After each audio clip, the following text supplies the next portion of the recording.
그러면은 잘 보세요. 김정곤 목사님 영상을 다시 한번 보시고 풀로 보지 말고 뒤에 남북한 국회의원들이 모여서 연방제 통일을 결의하면 그때 교회가 있느냐 딱 그 부분만 들어봐요. 김정곤 목사님. 북한 자체의 정권은 식물 정권이지만 남한의 좌익이 몽땅 뭉쳐가지고 저 서울시청 앞에서처럼 그 사람 좌익이 다 뭉쳐가지고 이 정권을 없애버리고 다시 좌익 정권이 서게 되는, 그 다음에 북한하고 합작해서 남북 국회의원들이 모여서 연방정부를 세웠다 해버리면 끝입니다. 자, 다시 한 번 더 들어봐. 이 부분만 다시 한 번 더 들어봐.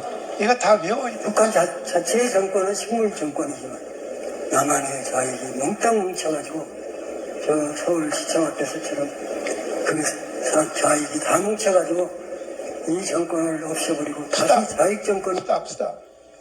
황교안 장군님. 네. 북한에 있는 정부는 식물 정부지만은 다시 말해서 지금 전쟁하면 북한하고 남한하고 전쟁하면 누가 이겨요? 무조건 뭐 빠른 시간 안에 북한 정권은 완전히 전멸입니다. 예. 그러니까 결국 쓰는 방법은 뭐냐면 남한 내부에서 맞습니다.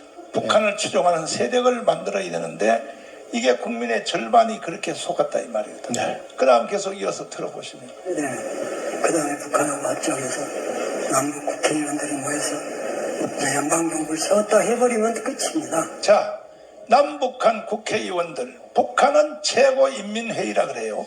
국회의원. 우리나라는 국회의원이라 그래요. 우리나라는 300명이죠. 북한도 300명 맞춰가지고 헌법학자님. 예. 북한의 지금 최고위원, 북한의 국회의원들이, 최고회의원이요. 회의원들이 지금 여의도로 내려오려고 버스를 타고 있다고 보는데 어떻게 보시죠? 아니, 목사님 저 지난번에 말씀드렸지만 네. 버스 탔다라고 보는 그 지적이 네. 상당히 설득력이 있다고 봐야죠, 목사님. 예. 왜냐하면 3명의 대통령이 가서 사인까지 했잖아요. 준비가 다 돼 있으니까 저들은. 돼 있으니까. 네네 예. 그럼 만약에 어느 날 우리나라 국회 지금도 160석, 70석인데 걔들이 북한 국회의원 초청장을 내는 결의안을 딱 광명히 쳐버리면 이걸 막을 수가 있습니까? 이걸? 예, 그러니까 저기 그 김중건 목사님도 그 조건이 뭔가면 네. 남한의 좌익 정권이 들어서서 이렇게 말씀하셨거든요. 그렇지. 그러니까 이재명 일당과 같은 그런 인간들이 상상도 하기 싫지만은 정말로 김중건 목사님께서 염려하시듯 그러한 정권이 들어서서 조건이 충족된다면 정말로 매우 대한민국은 위험하게 되는 것이죠. 목사 말씀대로 이미 상대는 버스 타 있고 그다음에 연방제 통일안도 다 맺어져 있는 상태에서 그다음에 남한에서 좌익 정권들이 다수를 차지하고 있다. 그럴 경우에 방망이를 못 친다라고 볼 수 없죠. 예, 그렇기 때문에 대한민국은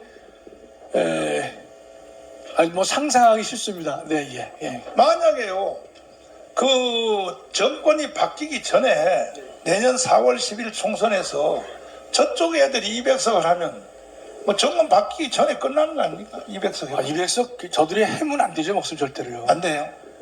우리 목사님 기도하시고 해왔는데 어떻게 저 인간들이 200석을 하면 되겠어요, 목사님? 절대로 안 됩니다. 예, 예. 근데 쟤들이 200석 한다고 큰 소리를 치고 있어요, 지금. 원래 내가 200석 한다고 2년 전부터 떠들었는데 쟤들이 상표권을 도용해 갔어. 자기들이 200석 한대. 그러면 그래서 연방제 결의를 하면 황교안 장군님, 연방제 결의를 해서 연방제가 되면 어떤 일이 나겠습니까? 연방제를 이제 앞에 낮은 연방제라고 되어 있지 않습니까? 네. 그 공산주의자들은 항상 그 역사를 보면 원칙이 있습니다. 자기들이 약할 때는 협상합니다. 예, 평화 탈행합니다. 그리고 자기들이 일단 유리한 위치에 서면은 무자비하게 공포심을 조장하고 폭력으로, 무력으로 통제를 하는 겁니다. 거기에 속아 넘어가면은 뭐 그냥 가는 겁니다. 여러분 지금 우리나라 뭐 세계 6위, 7위의 경제 선진국입니다. 뭐 해외 나가신 분은 알지만은 우리보다 상위 그룹에 있는 나라에 가봐도 우리처럼 편하게 모든 것을 누리며 사는 사람 없습니다. 예. 그런데도 불구하고 너무 우리가 북한하고 차이가 나다 보니까 경제적 또는 군사력 차이가 나다 보니까 이제 우리 목사님 계속 예를 드시는 삶은 물, 끓는 물, 깨구리 정우군. 예. 서서히 익어가도 모른다는 거죠. 우리 국민들이 너무 이제 이 경계심이 이완됐습니다. 개구리 영상 들어봐. 예.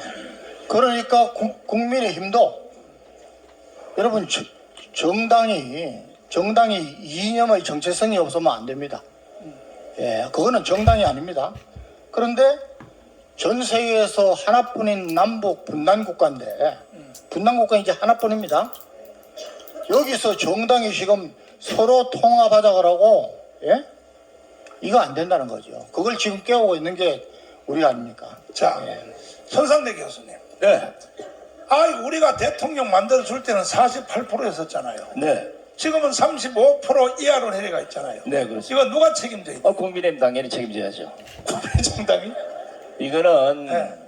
어떤 이유가 됐든지 간에 우파 정당에 그래도 의석수를 가장 많이 갖고 있는 국민의힘이 그 책임을 다 전담해야 됩니다. 우리가 찍어준 거는 국민된 도리로서 주권을 행사했지만 그걸 지킬 정당은 국민의힘이 지켜야 되는 거예요. 근데 그걸 지키지 않았기 때문에 거기에 대한 처벌은 당연히 받아야 되고, 자유통일당이 지금 이렇게 고군분투하고 국민들에게 호소하고 소리지르는 이유가 뭐겠습니까? 그 역할을 못했기 때문에 그 역할을 우리가 할 테니까 너희들 손 놓으란 얘기예요.